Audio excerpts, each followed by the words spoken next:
Anak-anak kita itu kayak binatang di hutan, ada yang kayak burung, bisanya terbang, fisiknya kecil, nggak kuat berlari. Ada yang kayak gajah, besar, kokoh, tapi larinya nggak kenceng. Ada yang kayak harimau, larinya kenceng, tapi nggak bisa terbang, apalagi disuruh berenang. Ada juga yang kayak ikan, bisanya nyelam, bisanya berenang, nggak mungkin bisa terbang. Nah, sekarang kita itu nyari binatang apa yang paling pintar. Itu caranya dengan gimana? Dengan meranking semua kemampuan ini. Pertanyaannya, kalau binatang itu di-ranking dengan nilai rata-rata dari semua kemampuan, kayak terbang, nyelam, dan seterusnya, kira-kira siapa yang paling pintar? Itu yang paling nggak pintar pasti. 10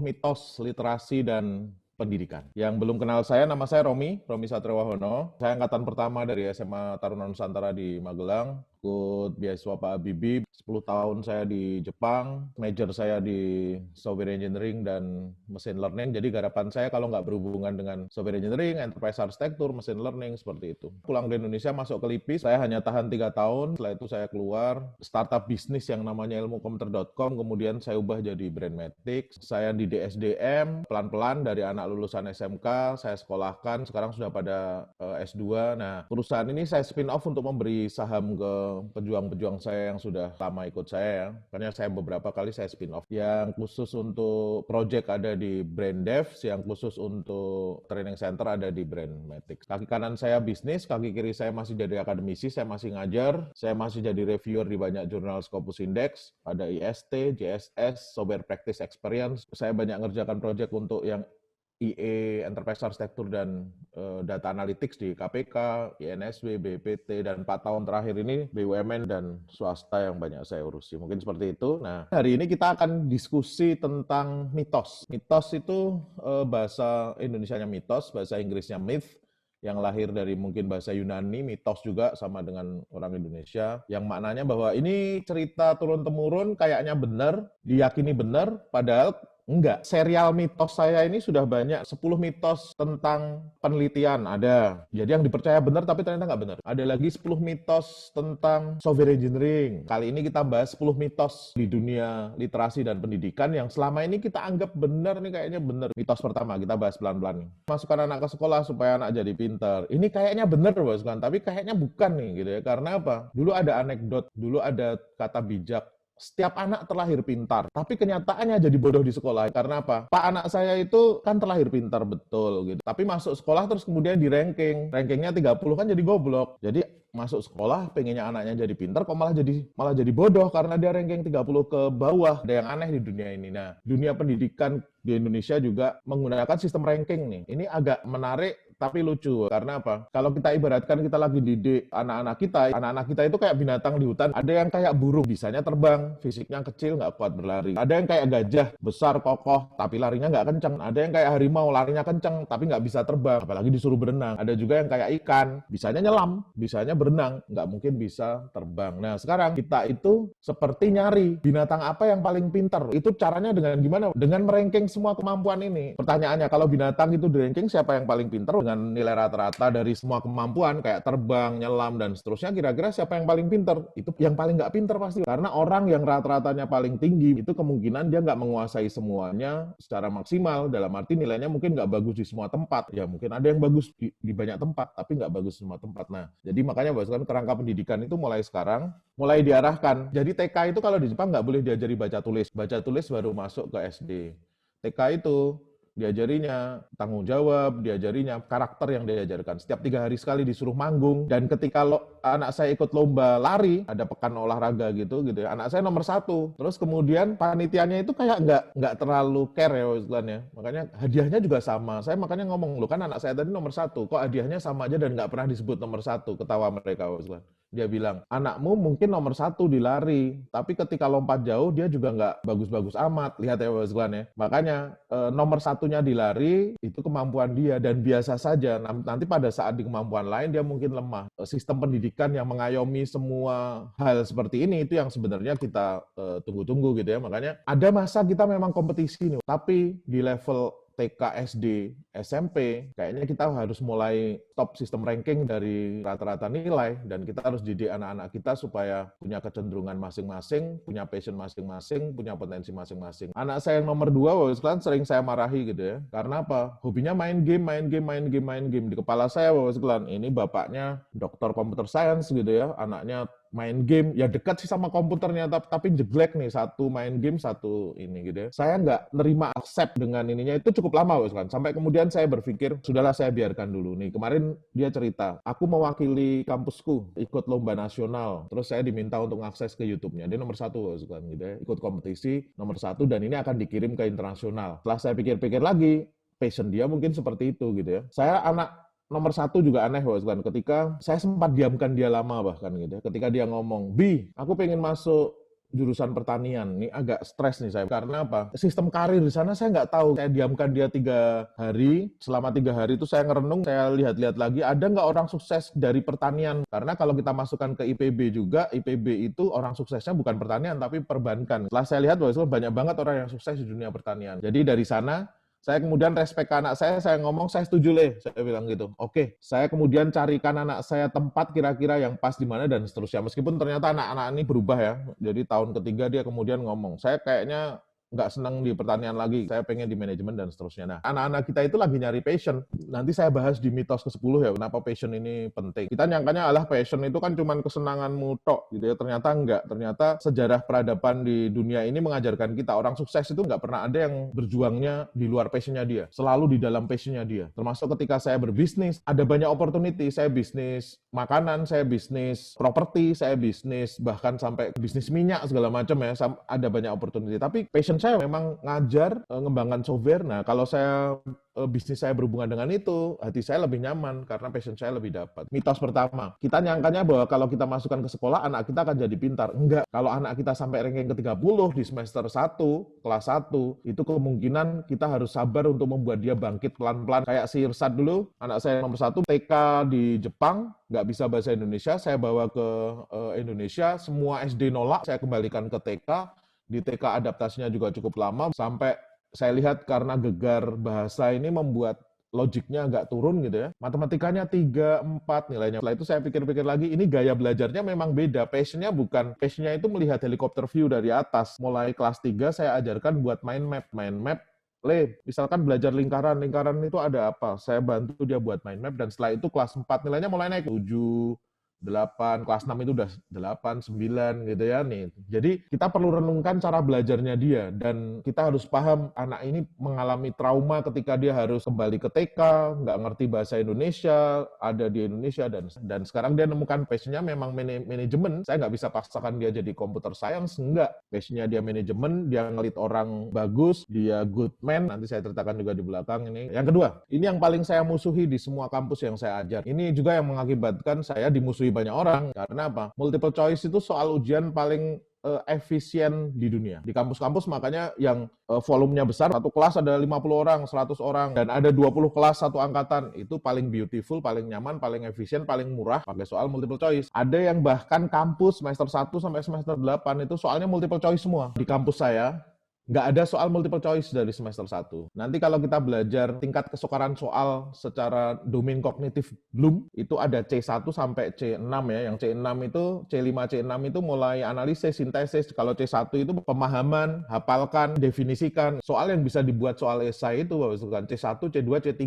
Mulai C4, C5, C6 agak sulit. Dia harus buat esai, bukan lagi multiple choice. Ketika saya di Jepang, 8 semester kita nggak pernah dapat soal multiple choice. Semuanya esai, dan esai. Apakah semua nilai itu diambil dari jawaban kita? Benar, enggak. Soal ujian itu bahkan ada yang nggak ada jawabannya. Ini menyebalkan juga nih. Gitu. Saya pernah semester 3 ada matematika lanjut, saya ambil mata kuliahnya, dikasih soal 3. Ternyata dari 3 soal ini, 2 terakhir nggak ada jawabannya. 1 ada jawaban, 2 terakhir nggak ada jawabannya. Wajah teman-teman saya ketika keluar itu wajahnya sudah merunduk. Dia ngomong, saya nggak bisa jawab. Saya nggak ngerti. Ini kok secara teori-teori yang sudah diajarkan ke kita, gitu ya, rumus-rumus yang sudah diajarkan ke kita ada, tapi ini nggak pernah ketemu dengan ini. Saya ngomong ke teman saya nggak ngerti jawabannya juga, tapi kayaknya kok soalnya salah, saya bilang gitu ya. ya. Makanya di sana soal nomor 1 saya jawab. Soal nomor 2 saya tulis tidak ada jawaban. Tapi kalau soalnya seperti ini ada jawabannya. Jadi saya buatkan soalnya. Yang soal nomor 3 sama, nggak ada jawabannya saya tulis. Saya nggak bisa nemukan jawaban kalau soalnya itu. Tapi kalau soalnya ini saya ada jawabannya. 2 minggu kemudian profesornya ngajak ketemuan lagi karena mata kuliah terakhir. Dia ngomong, 20 tahun saya ngajar, kata dia. Akhirnya saya nemu satu orang yang bisa saya kasih A. Ternyata profesor saya 20 tahun dia ngajar, dia nggak pernah ngasih A ke mahasiswanya, paling pol B. Kata dia gini, saya nemu orang, kalau orang yang berusaha jawab soal yang nggak ada jawabannya, kayak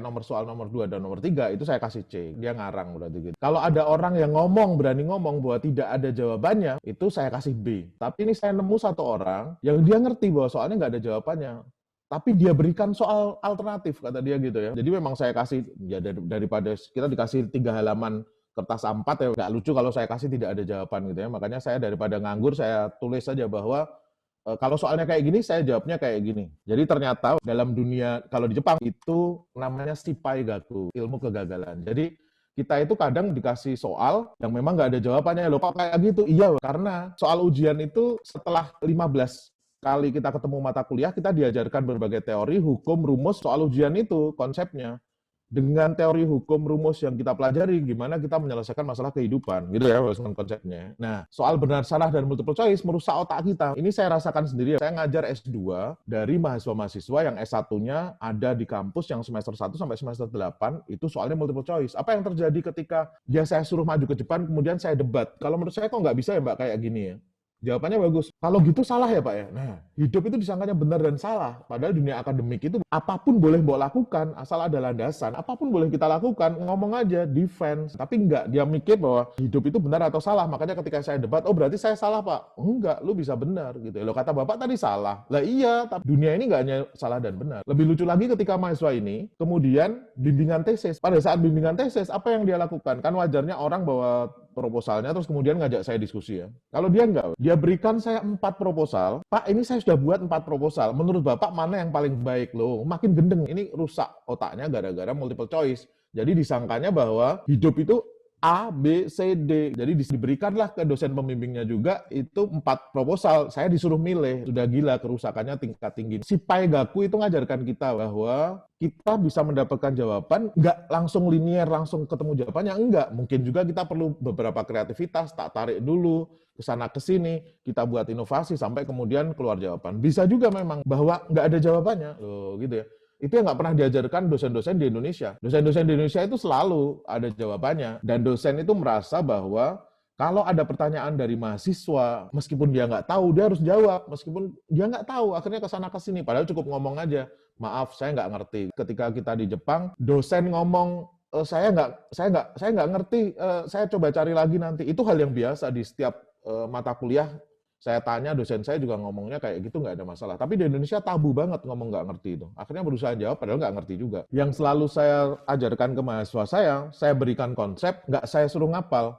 Tapi pahami konsepnya, ceritakan dengan bahasamu sendiri, nggak ada masalah, jangan ngapal. Ketika maju presentasi juga sama, don't read the slide, saya bilang gitu ya. Banyak mahasiswa kita, apa yang mereka lakukan? Satu paragraf di tesisnya dia masukkan ke dalam slide, dia pakai untuk maju sidang. Itu stupid banget. Namanya PowerPoint. PowerPoint itu bahkan kalimatnya nggak lengkap. Ini kalimatnya saya buat kan nggak lengkap, poin-poin, makanya PowerPoint. Kalau mau paragraf dimasukkan, Bill Gates dulu pasti ngasih namanya bukan PowerPoint, tapi power paragraph. Tapi namanya PowerPoint. Poin-poin kita masukkan, kita pakai presentasi, supaya kita punya power untuk menyampaikan ide kita. Lah kalau paragraf pengen dimasukkan, sudah ada tools-nya lain lagi. Namanya Microsoft Word. Makanya Bill Gates nangis ini ketika mahasiswa memasukkan paragrafnya ke PowerPoint, ini salah terap. Jadi gaya soal ujian pendidikan di luar negeri rata-rata esai dominan, kita disuruh menguraikan jawaban, kreativitas berbagai alternatif solusi kita, dan kadang memang nggak ada jawabannya. PR kita, apakah kita berani merombak itu? Kalau saya inginnya, saya buang semua soal multiple choice, saya minta untuk melupakan hafalan anak saya, kelas 4 SD disuruh ngapalin Gubernur seluruh Indonesia. Itu kan stupid, gubernur seluruh Indonesia gitu ya. Saya ngomong nggak usah dihafalin, Dok, saya bilang gitu ya.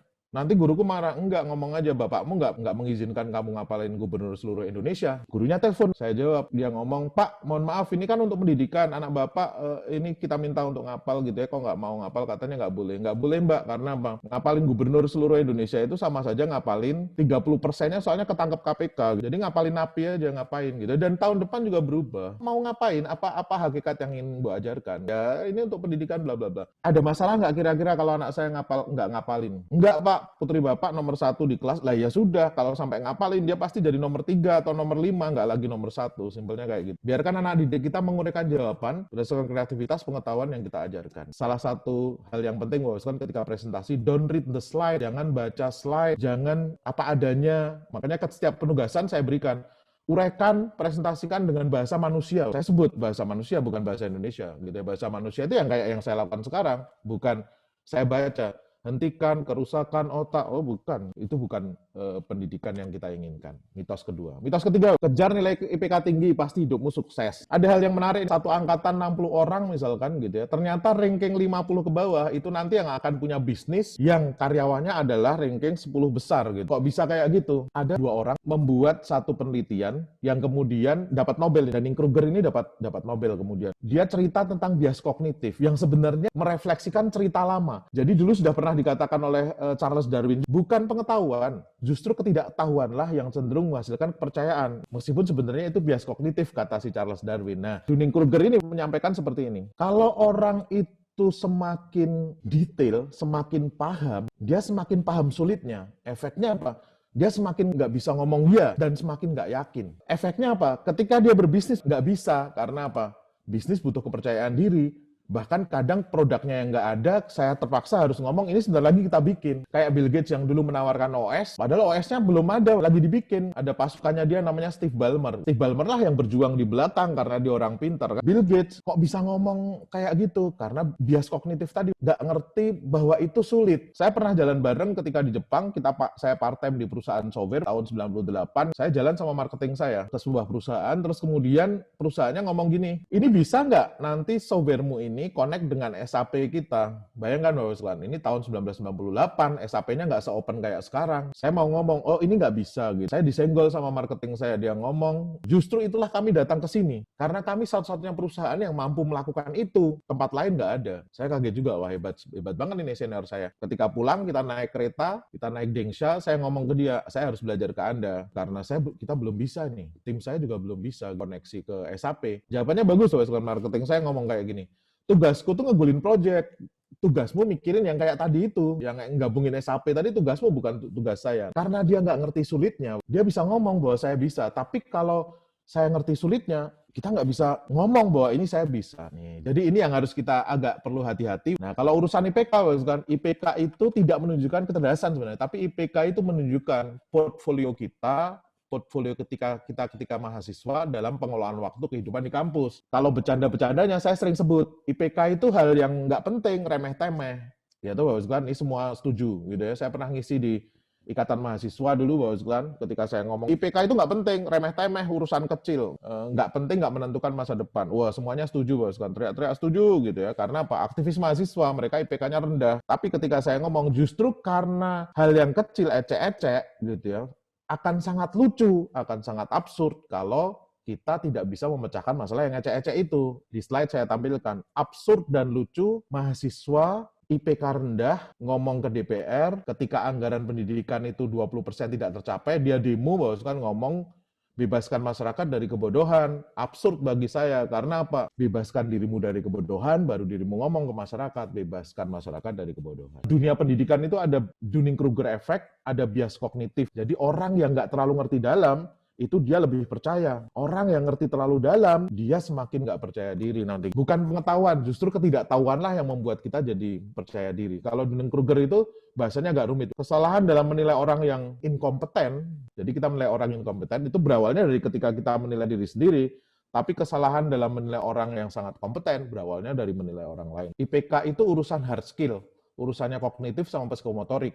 Nah, karena penilaian itu kebanyakan dari kognitif sama psikomotorik, makanya IPK tinggi itu sebenarnya IPK hard skill, tapi bukan IPK soft skill atau afektif. Padahal nanti kalau kita belajar tentang biografi orang sukses di dunia, bukan hard skill, tapi soft skill dan afektif. Kemampuan kita ngomong, cara kita menjelaskan dengan lebih mudah. Gregory Burns dia ngomong di bukunya, seorang bisa punya ide hebat, tapi sia-sia kalau dia nggak bisa meyakinkan orang lain. Hermawan Kertajaya, tahun 2005 waktu itu, dia pernah datang ke LIPI.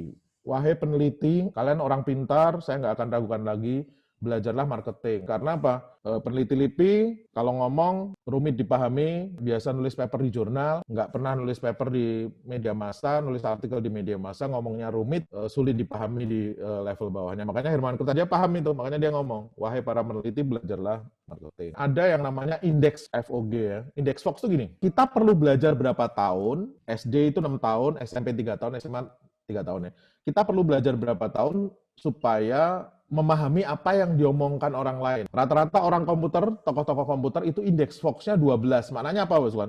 Perlu lulus SMA dulu supaya bisa memahami apa yang dikatakan orang komputer gitu ya. Para peneliti rata-rata indeks Fox-nya 13, 14, berarti perlu kuliah semester 1 dan 2 untuk paham apa yang dia ngomongin. Steve Jobs, indeks Fox-nya 5, maknanya apa? Anak kelas 5 SD itu paham apa yang diomongin Steve Jobs, karena ketika dia promosi tentang iPod, dia nggak ngomong, iPod ini nanti Bluetooth-nya sudah versi 4, terus kemudian hard disk-nya ada 100 giga, terus kemudian ini teknologinya LCD-nya pakai, enggak, dia nggak ngomong kayak gitu.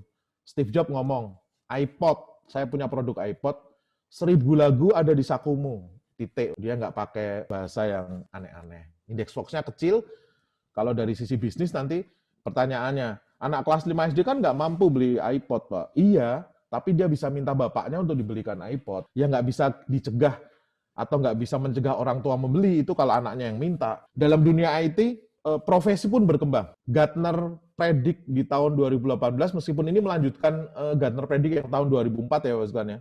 Di tahun 2004 pernah nyebut hal yang sama gitu ya. Dia nyebut spesialis itu geeks ya, maksudnya orang yang ngerti ilmu lebih dalam.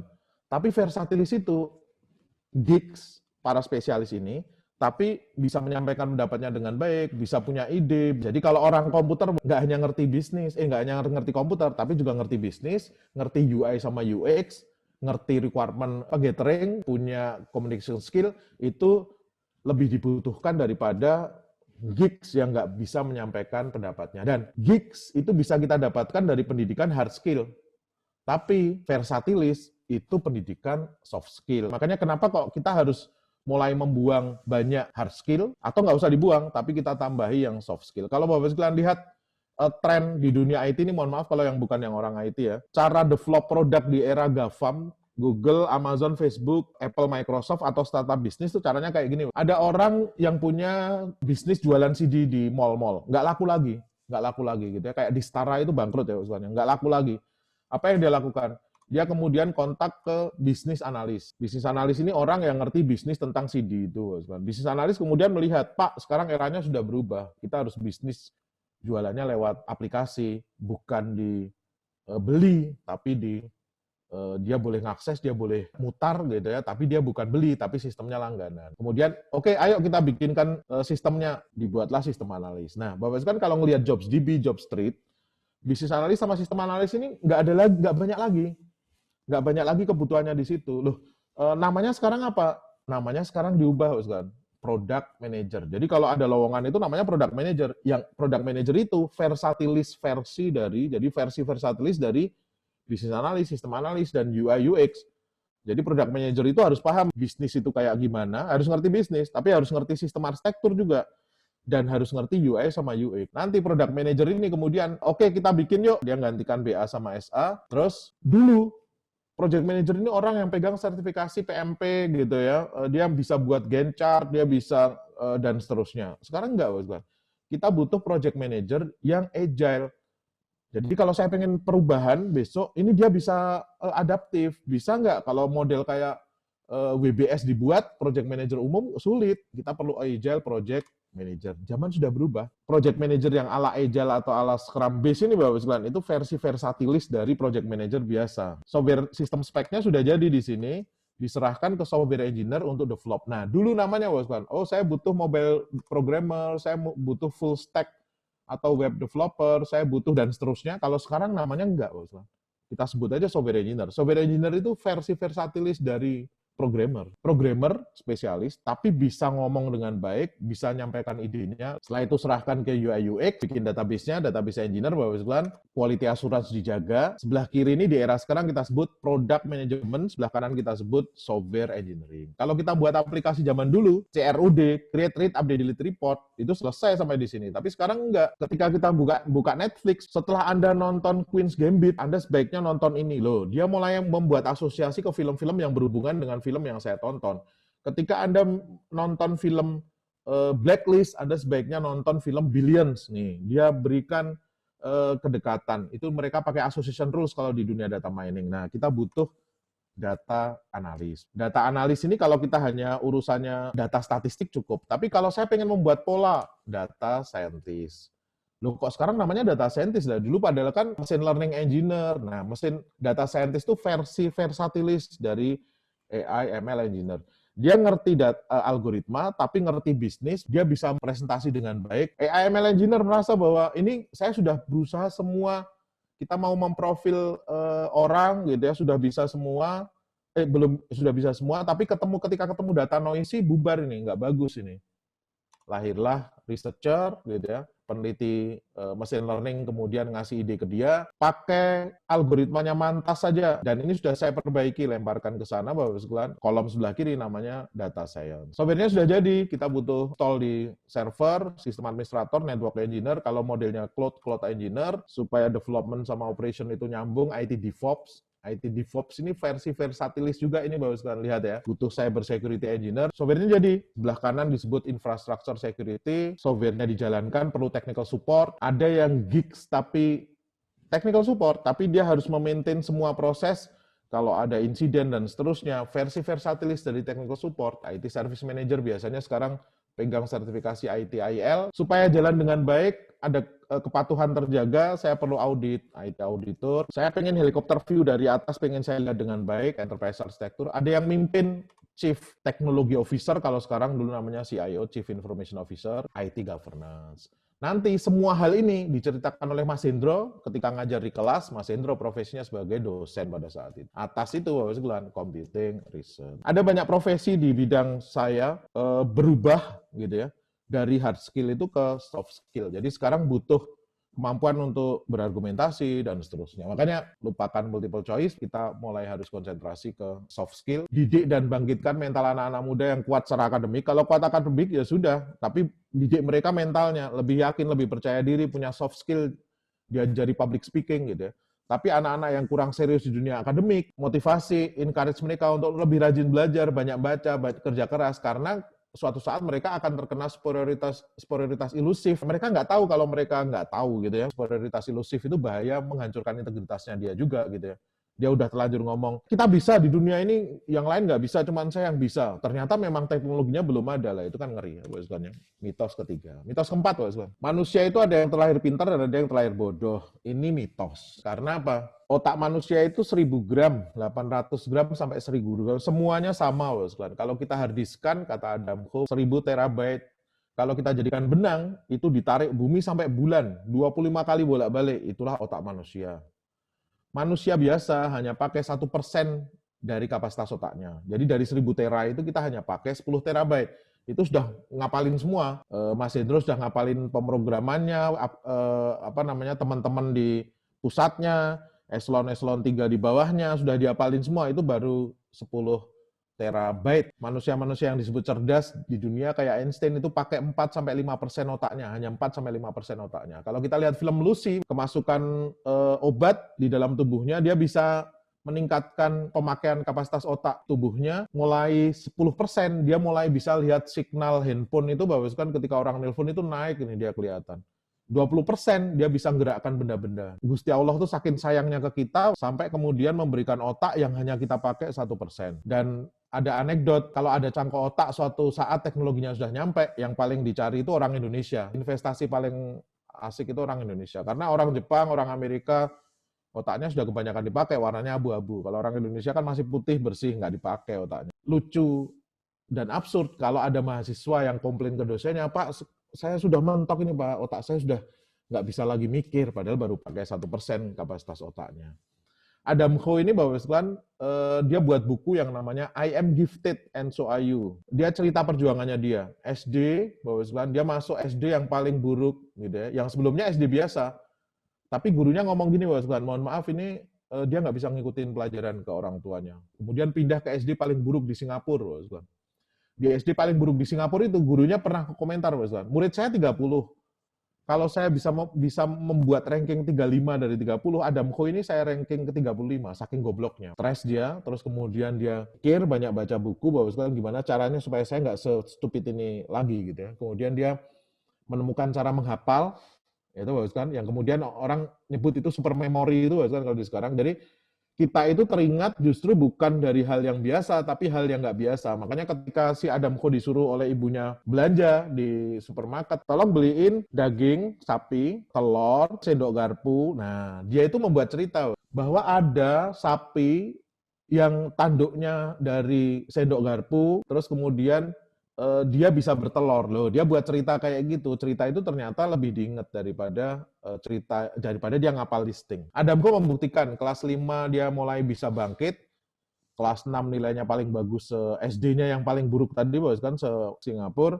Dia masuk ke SMP terbaik di Singapura yang belum pernah ada sejarah dari SD itu bisa masuk ke SMP itu. SMA juga dia yang paling baik. Kuliah dia di NUS, umur 25 dia dinyatakan sebagai 10 orang terkaya di Singapura kalau nggak salah. Untuk orang tua, jangan pernah patah arang, patah semangat, putus asa melihat anak-anak kita nilainya buruk dan seterusnya. Ada sisi yang mungkin kita tinggalkan. Ada yang mungkin karena kesibukan sana kesini gitu, sampai kemudian melupakan kasih sayang ke anaknya sedikit. Makanya ada beberapa yang kelewat. Jadi ketika saya mulai bisnis, bahkan tahun 2006-2007, pertama kali itu saya terpaksa harus di kantor dari pagi sampai pagi lagi ya, karena tim saya masih belum solid. Jadi ada yang ketinggalan terpegang anak saya, yang perempuan nomor 3 sama yang nomor 4. Kalau nomor 1, nomor 2 melewati perang Badar bareng saya, karena apa, di Jepang saya ngeloni dia, saya mandiin, saya buatin makanan dan seterusnya. Tapi yang anak nomor 3, nomor 4 kelewat ketika saya berjuang,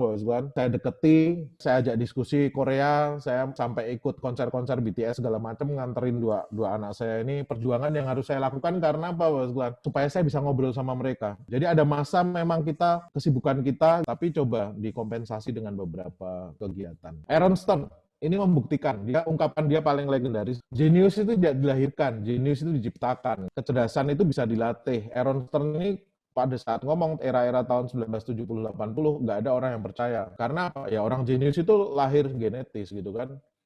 Aaron Stern kemudian membuktikan dia pakai anaknya, namanya Edith Stern. Edith Stern ini bagus kan, sejak di dalam perut dia didik, bahasanya nggak pernah kasar Aaron Stern ini gitu ya bagus kan ya. Begitu anak lahirnya dia lembut ke anaknya. Konon kabarnya sudah mulai bisa baca tulis itu umur 2 tahun. Umur 3-4 tahun dia sudah menghatamkan Encyclopedia of Britannica, umur 15 tahun lulus PhD matematika, Edith Stern ini. Makanya Aaron Stern ngomong, genius itu tidak dilahirkan, genius itu diciptakan, genius itu diperjuangkan. Dalam dunia software engineering, Donald Norman ini pernah buat hukum yang masuk jadi hukum, salah satu hukum di software engineering, hanya butuh 5.000 jam untuk mendidik yang gembel, bambung, katrok menjadi expert. Hanya butuh 5.000 jam. Evidence-nya banyak, ada di bukunya Andrews, Handbook of Software and System Engineering, tahun 2006-2007 ketika saya sakit hati merekrut S1, kita gitu ya, nggak bisa kerja, sulit gitu ya. Akhirnya saya mencoba merekrut dari SMK, saya percaya bahwa ini benar, bahwa kan saya didik pelan-pelan, saya sekolahkan di sekitar kantor aja, apapun kampus mereka nggak peduli, dan ternyata benar, saya menikmati hasilnya 4 tahun kemudian, gitu ya, butuh waktu. Sekarang total saya punya 40 pegawai, yang hampir semuanya saya ambil dari SMK, dan benar, hanya butuh 5.000 jam, karena apa? Misalkan Mas Januar ini Bapak Sekalian di sini ya. Mas Januar ini sekarang 2 tahun lalu masuk, sekarang berarti semester 4 ya Bapak Sekalian ya, kerja di tempat saya. Kemarin sudah bisa gantikan kelas saya ketika saya harus ke tempat lain, dia bisa gantikan kelas saya, kelas Enterprise Architecture yang itu bahkan lulusan UI pun nggak bisa ngajar itu gitu ya. Ada anak magang di UI itu yang ngajarin juga Mas Januar ini gitu ya, padahal semester 7, dianya masih semester 4. Kemarin ada sekolah swasta yang ngirimkan bahwa mahasiswa yang sangat bagus untuk magang di tempat saya lihat CV-nya bagus, aktivis BEM, ini PK-nya 3,8. Saya minta Mas Januar yang didik, nggak sampai seminggu Mas Januarnya ngomong, nggak bisa ini Pak kayaknya gitu ya. Orangnya nggak bisa kerja. Padahal kampus swasta terkenal di Indonesia gitu. Semester 7 karakternya ternyata juga nggak bagus-bagus amat. Jadi sekali lagi, tidak ada manusia bodoh di dunia ini. Jenius itu diperjuangkan, bukan dilahirkan secara genetis. Kalau Bapak sekarang lihat sekarang, wah Mas Romi PhD dan seterusnya gitu ya. Mas Hendro itu jauh lebih cerdas daripada saya. Mas Hendro lulus SMA 93, itu dia udah bisa membuat aplikasi apapun di dunia ini. Dia udah bisa coding. Di saat saya belum pernah pegang komputer, Mas Hendro sudah bisa coding. Saya berjuang, Mas, kan. Saya kerja keras. Gitu ya. Bisa setara, Mas Hendro coding pinter, saya juga pinter.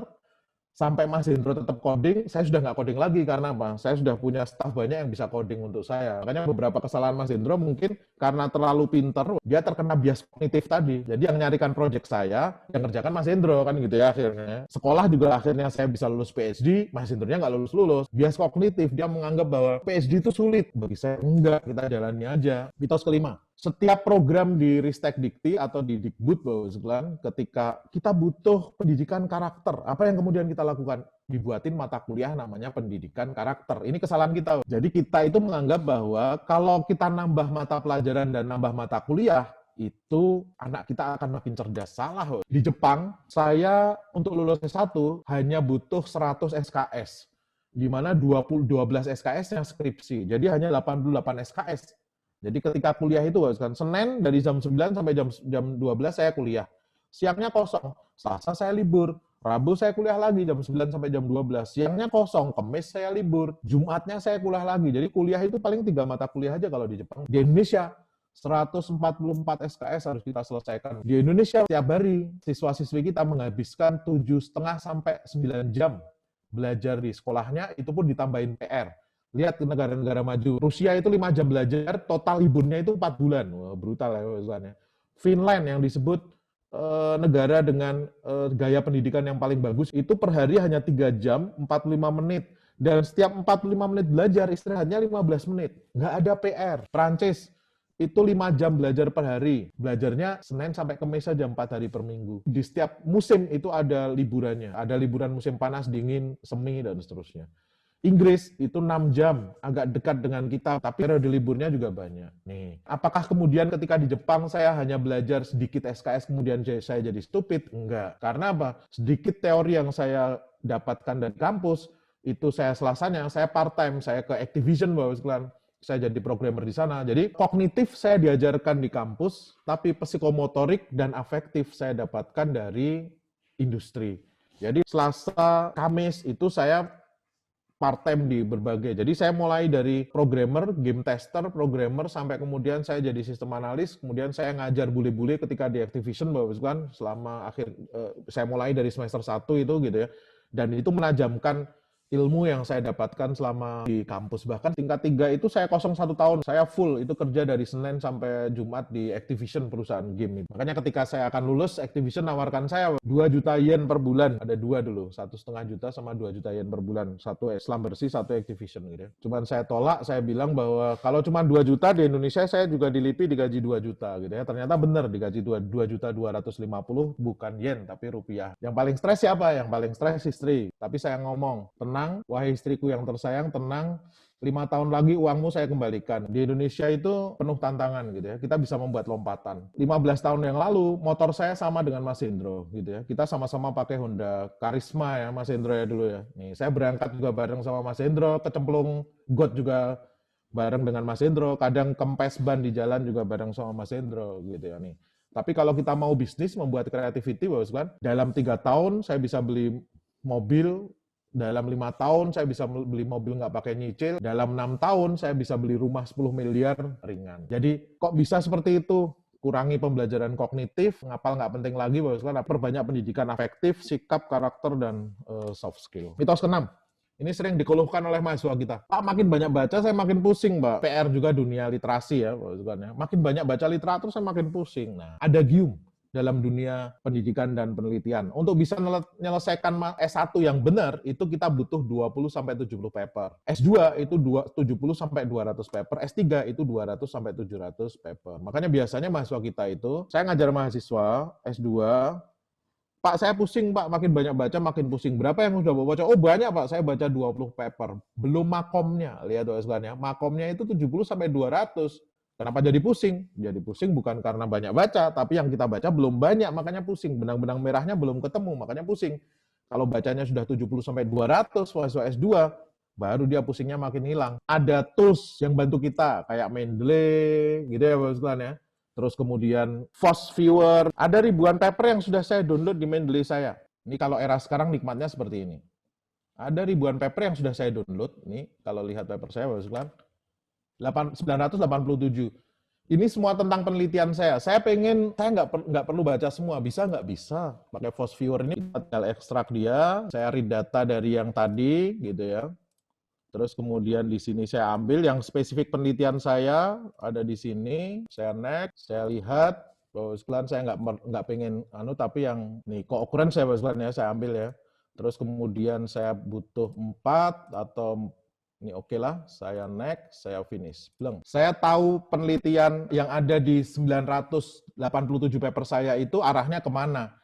Dan semakin ke arah yang kuning, dia overlay ya, semakin ke kuning dia semakin baru. Nih, semakin tua dia semakin warnanya tua seperti ini. Jadi saya langsung bisa tahu tren penelitian itu seperti apa dan seterusnya. Nih, di era sekarang ini nggak ada di zaman saya, Kang Suhe, Mas Hendro dulu ketika di era awal gitu ya. Tapi mulai sekarang kita langsung bisa mengekstrak paper yang ribuan itu, baru setelah itu kita mulai baca gitu ya Bapak. Makanya dipahami kenapa kita pusing, makin banyak baca makin pusing, bukan yang kita baca belum banyak, makanya belum masuk makomnya.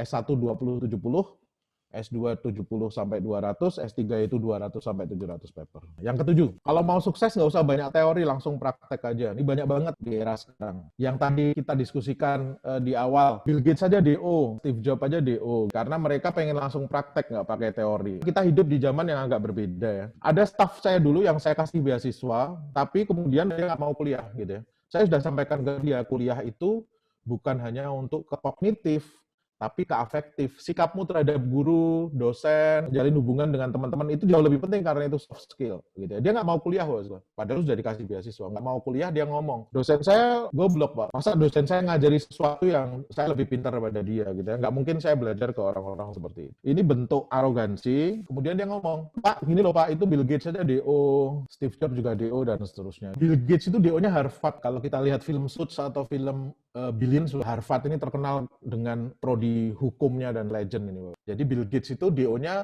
Harvard. Larry Page and Gabrin itu DO-nya Stanford. Kalau si staff saya ini DO-nya dari BSI, nggak lucu banget. Ini beda kasta gitu ya. Jangan ngomongin terus kemudian DO kemudian sukses. Kaki saya yang di dua tempat, akademisi dan industri, ini saya kemudian banyak membalancing. Banyak orang yang merasa software engineering kayak saya, misalkan gitu ya, merasa bahwa teori itu nggak penting. Dari bukunya Henders tadi, kita sering ngomong teori itu agak sedikit dimensi yang salah ya. Jadi observasi yang repeatable, jadi observasi kita repeatable, jadi hukum. Hukum bisa dijelaskan oleh teori. Nanti hukum itu bisa bisa memprediksi observasi. Contoh nih, Mas Hendro kantornya di Gatot Subroto nomor 10. Tiap hari dia ngelihat Jakarta itu macet, bener.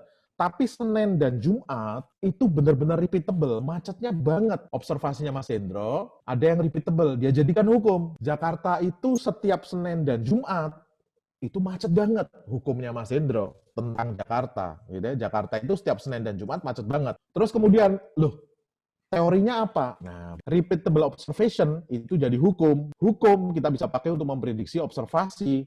Dan teori itu menjelaskan hukum. Teorinya gimana Mas Hendro? Oh, teorinya gini Mas, ternyata setiap Senin dan Jumat itu benar-benar wajib kerja di Jakarta. Orang yang sebenarnya nggak ada di Jakarta, sebenarnya kantornya di mana atau dia marketing, itu tetap harus ada di kantor pusat di Jakarta kalau Senin dan Jumat. Senin untuk briefing, Jumat untuk laporan seminggu ini mau ngapain. Nah, itu namanya teori. Kalau kita lihat nonton film NCIS, ada suami dibunuh oleh istri, suaminya meninggal, ada istrinya di sana, kepala detektifnya ngomong, menurutmu gimana? What is your theory? Penjelasanmu gimana? Teori itu penjelasan.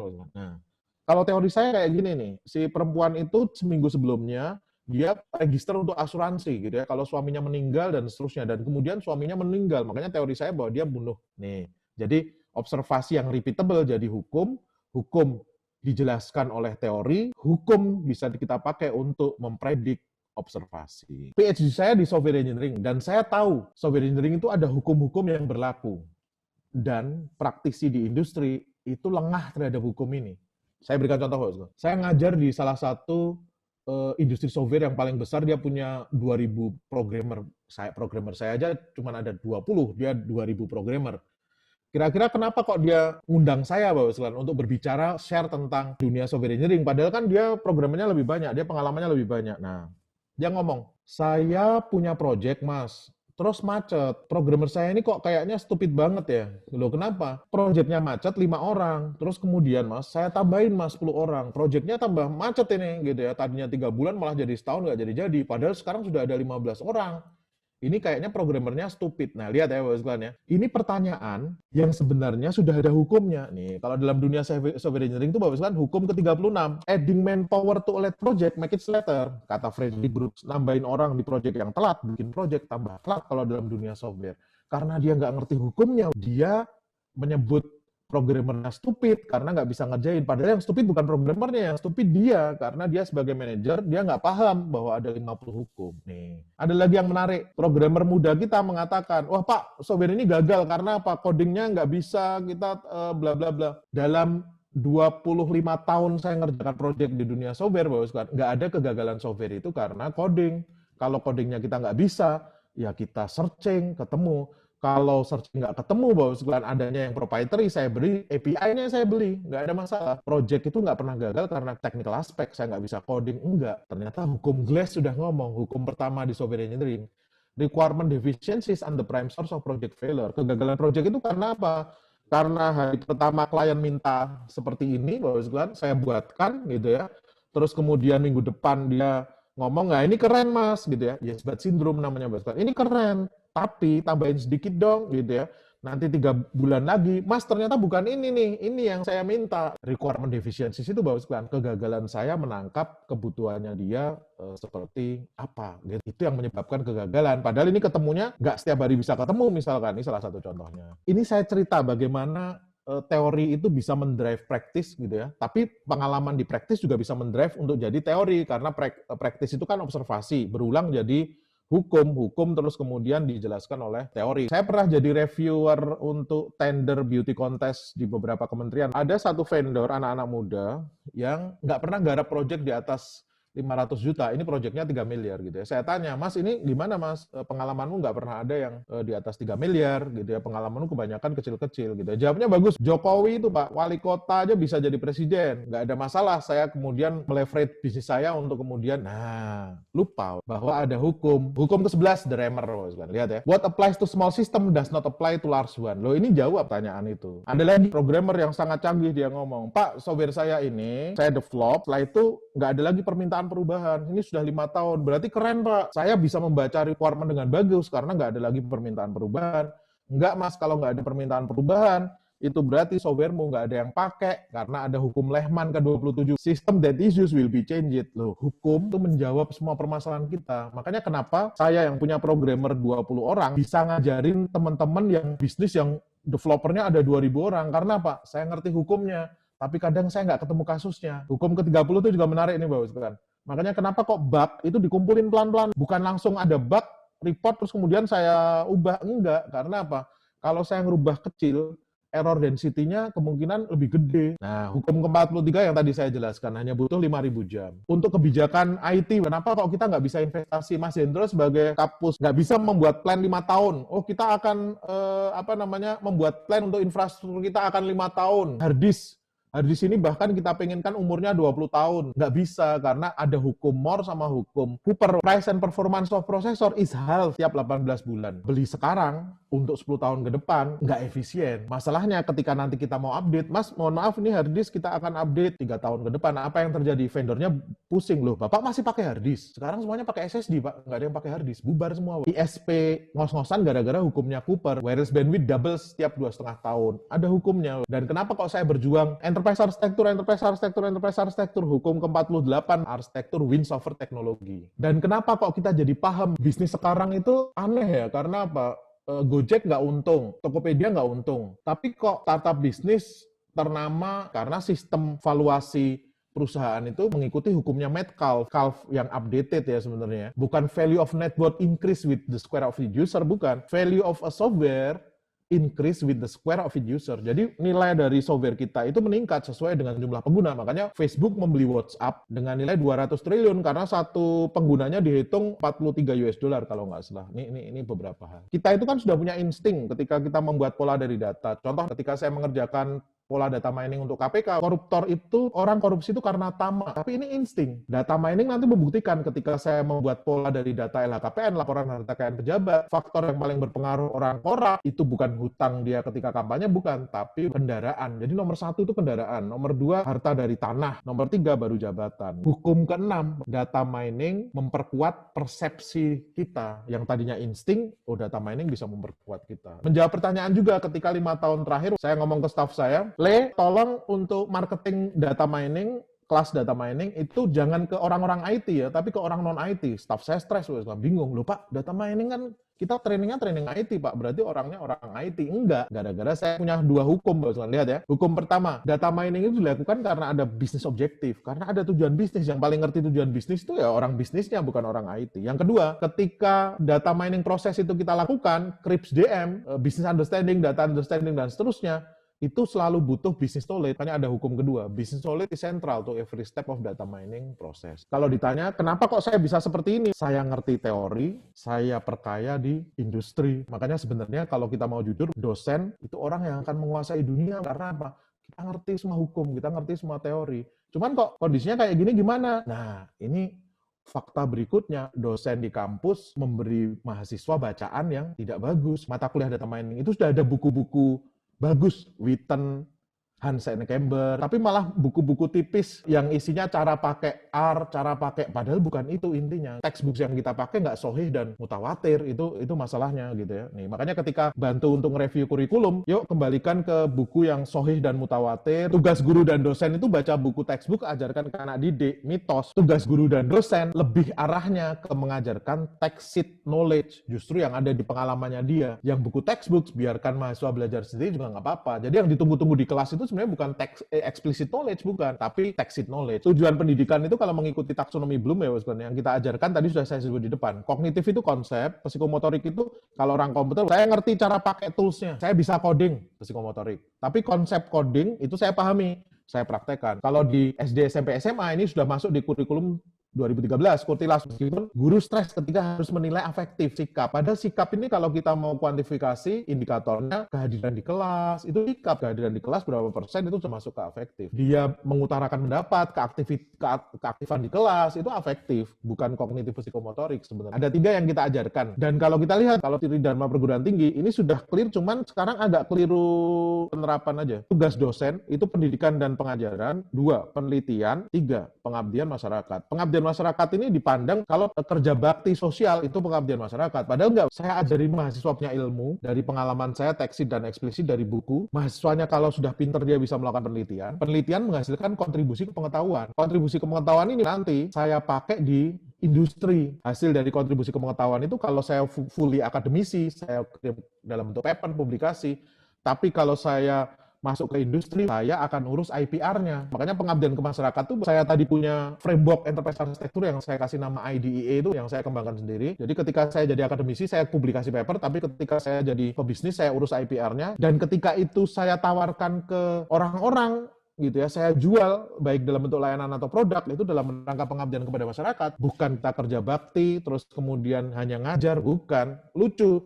Dosen, pengabdian masyarakatnya ngajar juga. Lah yang enggak, gitu, pengabdian masyarakat itu hasil dari kontribusi ke pengetahuan, ubah jadi contribution to people. Jadi contribution to knowledge, ubah jadi contribution to people, jadikan produk or services, jual ke masyarakat. Ini mengikuti standar nasional pendidikan tinggi nomor 3 tahun 2020 yang baru, Bapak sekalian, mulai nggak boleh kampus-kampus swasta itu ngandalkan hanya dari SPP, tapi diminta untuk bikin business center di kampusnya, setiap dosen mengamalkan ilmunya, dan itu nanti di laporannya masuk ke pengabdian masyarakat. Pengetahuan yang harus diajarkan itu eksplisit dan text sheet. Kalau Kang Suhe datang ke kampus, ceritanya seperti apa yang ada di buku, mahasiswanya nyebut Kang Suhe basbang gitu ya. Basi banget, apaan sih cerita apa yang ada di buku, mending gue baca sendiri. Karena apa? Itu explicit knowledge. Tapi kalau kita ngomong, contoh nih Bapak sekalian, saya ngajar, proses pengembangan software itu menurut Ian Sommerville itu ada 5. Menurut Roger Pressman itu ada 6. Kalau dosen sekarang hafalin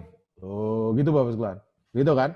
Padahal itu nggak ada maknanya. Ngapalin sesuatu yang saya juga nggak ngerti. Mahasiswa itu nunggu dari pengalaman saya selama 20 tahun. Loh, lihat. Mulai saya ngomongin teksik nih, Bapak sekalian. Dari 20 tahun pengalaman saya, ternyata yang disebut si Ian Sommerville tadi nggak bener loh. Ada beberapa yang bener dari Ian Sommerville, ada yang beberapa yang bener dari Roger Placement. Kalau menurut saya kok gini ya, itu yang ditunggu, itu namanya tacit knowledge. Pengetahuan yang sifatnya know-how, pengalaman kita, pemahaman kita yang sudah kita praktekkan, dapat pengalaman, itu kita ajarkan. Michael Poliani nyebut, pengetahuan kita tuh sebenarnya jauh lebih banyak daripada yang kita cerita. Gambar guru ngajar aja beda, Pak. Lihat aja di googling ya. Guru ngajar di Indonesia, itu kalau di Indonesia, guru di depan, ngadep papan tulis, muridnya tertunduk gitu ya. Tapi kalau di Amerika, Eropa, speak up, speak up, speak up. Saya pernah di Calgary, UOC ya, University of Calgary di Kanada. Saya lihat pendidikan mereka ke SD. Jadi anak SD itu dikasih movie kayak YouTube gitu, bukan video. Videonya cuma 10 menit, cerita 10 menit. Setelah itu apa yang terjadi? Gurunya ngomong, ayo speak up, ngomong. Apa yang ada di kepalamu tentang video tadi yang 10 menit tadi? Orang disuruh ngomong, orang disuruh ngomong, orang disuruh ngomong. Gaya pendidikan Amerika, Eropa itu membuat orang bisa punya soft skill, kemampuan public speaking yang bagus. Kalau di Jepang itu agak lemah di situ, kalau mau jujur ya. Jepang itu masih sifatnya kognitif sama psikomotoriknya kental. Apalin kanji, apalin kanji, apalin kanji. Kita di kampus itu juga susah banyak ngomong, ini ikuti dan seterusnya gitu, secara umum ya. Tapi kalau profesor Jepang yang sudah S2, S3 di Amerika, datang, itu dia gelisahnya ketika muridnya tertunduk, nggak ada yang tanya, dan seterusnya. Karena dia bisa, biasanya, ayo ngomong, ayo ngomong, ayo ngomong. Tugas pendidik itu ngajarkan kognitif, psikomotorik, afektif. Dan pengetahuan itu yang kita ajarkan harus seimbang antara eksplisit dan teksit. Mitos ke-9, yang paling sering diungkapkan guru ini, Ledo, jadilah orang baik, jangan nakal, jangan salah, jangan sembrono, jangan ambil resiko. Gitu. Sering guru saya kalau ngomong kayak gini, dulu sering saya ngomong, udah Pak, jangan hidup aja sekalian. Jangan. Banyak banget jangannya. Efeknya apa? Akhirnya kita nggak akan jalan loh, karena takut kita. Ada hal yang menarik. Robert Sutton itu nulis buku bagus legendaris yang dia judulnya adalah The No Asshole Rule, kata dia gitu ya. Dunia ini indah kalau nggak ada assholes. Asshole itu pecundang, bajingan gitu ya, yang pengganggu gitu ya. Nih ya. Yang ngeyel, sering nggak keluar dari aturan dan seterusnya gitu ya, sebenarnya kita sebut assholes gitu. The No Asshole Rule itu ngajalin perusahaan yang kita bangun itu akan jadi indah kalau nggak ada assholes di dalamnya, nggak ada orang yang ganggu. Semuanya berjuang untuk perusahaan. Di Indonesia itu kan kita, pemimpin kita cari yang bukan assholes. Kalau perlu santun, ngikuti regulasi, rekomendasi internasional. Apa efeknya kemudian? Pemimpin Indonesia ketika datang rekomendasi IMF tahun 98, perusahaan pesawat terbang disuruh ngilangin, akhirnya dihilangin dengan lugunya. Gara-gara apa?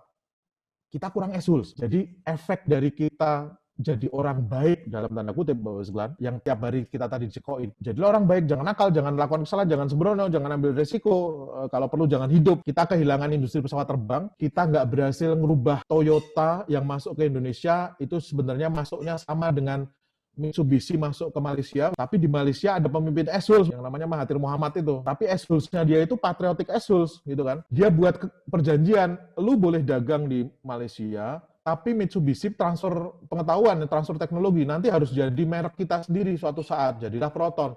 Tapi di Indonesia, karena kita pemimpin kita terlalu baik, silakan berbisnis, kita ini investasi, bla bla bla. Toyota nggak pernah jadi kijang, selalu ada Toyotanya. Gaya pendidikan ke anak, kurangi mengatakan jangan. Anak saya 7, korban jangan ini ada di anak saya yang pertama. Si Irsat ini good man. Jadi kalau sejak kecil saya didik, jangan. Saya kebanyakan ngomong jangan gitu. Sampai sekarang dia itu benar-benar good man, tapi dia kurang creativity. Ada buku baru yang dibuat Van Hettinga. Dia nulis, Why Assholes Rule the World. Kenapa assholes itu memimpin dunia. Ternyata si Robert Sutton ini sudah ngomong. Jadi bahkan Robert Sutton itu membuat kriteria. Assholes itu ada yang assholes sementara, ada lagi certified asshole, ada karakternya certified asshole. Bahkan dia sebut Steve Jobs itu assholes dan certified assholes, kata si Robert Sutton. Tapi kita butuh certified asshole meskipun nggak banyak. Jadi the no asshole rules itu mengatakan bahwa industri itu bagus, perusahaan kita bagus, organisasi kita bagus kalau kita nggak punya assholes. Tapi kita butuh assholes untuk menggerakkan organisasi kita. Keassholean Steve Jobs ini bahkan dia melawan CEO yang dia tunjuk, John Sculley gitu ya, sampai kemudian dia dikeluarkan oleh John Sculley. Tapi sejarah mengajarkan kita Apple mulai runtuh dan bangkit lagi gara-gara si Ashul tadi datang lagi ke Apple, namanya Steve Jobs ini di era tahun 1995. Kurangi ngomong jangan ke anak kita. Biar mereka itu jalani sendiri. Karena manusia itu heuristik gaya pendidikan. Kalau saya dari kamar saya pengen ke pintu depan, itu ada dua cara. Algoritma di dunia data mining itu ada algoritma yang sifatnya based on assumption dari matematika ke statistik. Contoh, linear regresi. Kalau saya mau jalan dari ruangan saya ini ke luar, saya harus ngitung meja, kursinya berapa gitu ya. Baru kemudian saya buat asumsi rumusnya, baru kemudian saya hitung, saya jadikan rumus. Tapi manusia ini pola belajarnya nggak basis matematika. Dia pola belajarnya basis dari heuristik yang ala machine learning, yang itu bagian dari artificial intelligence. Neural network itu cara kerjanya gimana? Kalau saya pengen dari sini ke pintu depan rumah saya, apa yang saya lakukan? Saya berdiri, saya jalan. Loh, nanti nabrak dong. Iya, kalau nabrak saya belok kiri. Lah ya kalau nabrak lagi ya saya belok kanan gitu sampai saya ketemu pintu depan. Nasihat yang paling efektif ke anak-anak kita, meskipun tidak efisien ya, sekali lagi Ustaz. Efektif tapi nggak efisien. Minta mereka atau benturkan anak-anak kita ke kenyataan. Jadi ketika anak saya yang nomor 1 itu ngebut, saya ngomong, "Le, jangan ngebut nanti kecelakaan." Dia nggak akan dengarkan karena kepalanya heuristik. Kecelakaan datang, nggak perlu kita marahin. Pembelajaran hidupnya itu dia ajarkan ke adiknya. Adiknya yang nomor 2, Hasan. Sirsat ngomong-ngomong ke Hasan, "San, jangan ngebut, nanti kayak aku kecelakaan." Apakah Hasan nggak ngebut? Enggak, karena manusia itu heuristik. Dia akan ngebut. Sampai kemarin terakhir senggolan sama mobil gara-gara dia tergesa-gesa dan seterusnya. Nah, si Hasan ini sekarang nggak akan ngebut lagi karena dia sudah tahu sakitnya. Nah, kurangi kata jangan karena itu akan menutup creativity. Dan kadang kenakalan dan dalam tanda kutip itu kita butuhkan, kita mungkin tidak butuh certified assholes-nya sih, tapi kita butuh patriotic assholes lah. Yang kalau IMF suatu saat ngomong, hentikan industri pesawat terbang. Oh iya kita hentikan, kita ngomong aja hentikan. Tapi di belakang tetap kita lakukan gitu loh, itu namanya assholes. Tapi itu menyelamatkan republik ini. Yang 10, terakhir. Saya akan sukses Pak, meskipun saya masuk ke prodi yang nggak saya sukai. Saya akan sukses meskipun saya melakukan pekerjaan yang saya nggak senangi. Enggak. Sejarah mencatat Steve Jobs itu meskipun sudah bikin perusahaan, dipecat oleh orang yang dia angkat jadi CEO, dipecat dari perusahaannya sendiri, tapi kemudian dia keluar, dia berkarya di luar, punya Disney, sudah kaya.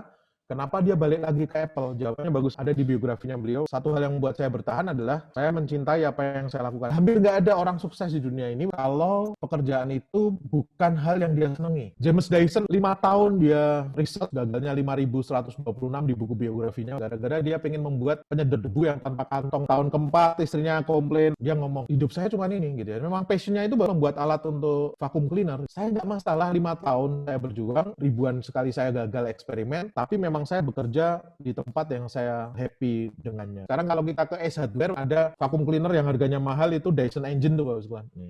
James Dyson. Eli Harari ngasih contoh terbalik. Lulus Princeton University, bidangnya semikonduktor, tiba-tiba dia baca jurnal. 25 juta penduduk Amerika adalah nelayan. Apa yang dia lakukan? Aku bosen di semikonduktor. Saya tak coba ngurusin nelayan deh. Dia buat alat pancing. Tapi ternyata Eli Harari ini nggak pernah mancing, nggak pernah suka mancing, nggak pernah pergi mancing. Gagal dia membuat alat pancing. Istrinya ngingetin, ayo kembali ke duniamu semikonduktor. Karena 2-3 tahun dia refresh, nggak ngurusi semikonduktor, dia kangen dengan dunia yang passionnya ada di sana. Dia akhirnya membuat device yang sampai sekarang kita sering banyak pakai, USB flash memory. Makanya si Eli Harari ini dijuluki bapak USB flash memory. Dia buat perusahaan namanya SanDisk. Di buku biografinya dia ngomong hal yang mirip tadi. Kesalahan terbesar dalam hidup saya adalah mencoba membuat alat pancing. Padahal saya nggak suka mancing. Saya nggak pernah pergi mancing. SanDisk berhasil memimpin dunia. Pak Habibie, kalau kita berkunjung ke ruangannya Pak Habibie dulu, isinya miniatur pesawat terbang. Memang dia sejak SD, SMP, SMA sukanya pesawat terbang. Dia masuk ke universitas ya jurusannya penerbangan. Ketika dia diminta Pak Harto pulang ke Indonesia, yuk bikin industri, dia bikinnya industri pesawat terbang. Karena apa? Dia happy dengan itu. Larry Page sama Sergey Brin itu percaya bahwa orang kalau bekerja sesuai dengan passionnya, bukan karena dipaksa, dia bisa lebih produktif. Dia buat namanya innovation time off. 40 jam kerja seminggu, itu ada 8 jam kerja. Senin, Selasa dia pegawai ngerjain pekerjaan yang biasa dia kerjakan. Rabu itu boleh mengerjakan pekerjaan yang dia sukai. Bahkan boleh membuat proposal untuk didanai oleh Google. 5 tahun kemudian sejarah membuktikan bahwa ternyata produk-produk Google yang bertahan sekarang itu dihasilkan bukan dari 80% jam kerja, bukan, tapi dari 20% innovation time off. Mas Tuchel sering ngomong, cintailah pekerjaanmu maka dia akan mencintaimu. Jadi yang ke-10 Bapak sekalian, cinta itu ternyata signifikan, passion itu ternyata signifikan di menentukan nanti kesuksesan kita atau enggak. Jadi ini 10 mitos yang bisa saya sampaikan. Terima kasih atas perjuangannya mau dengerin ocehan saya selama lebih dari 1 jam. Mungkin saya tutup dulu. Assalamualaikum warahmatullahi wabarakatuh.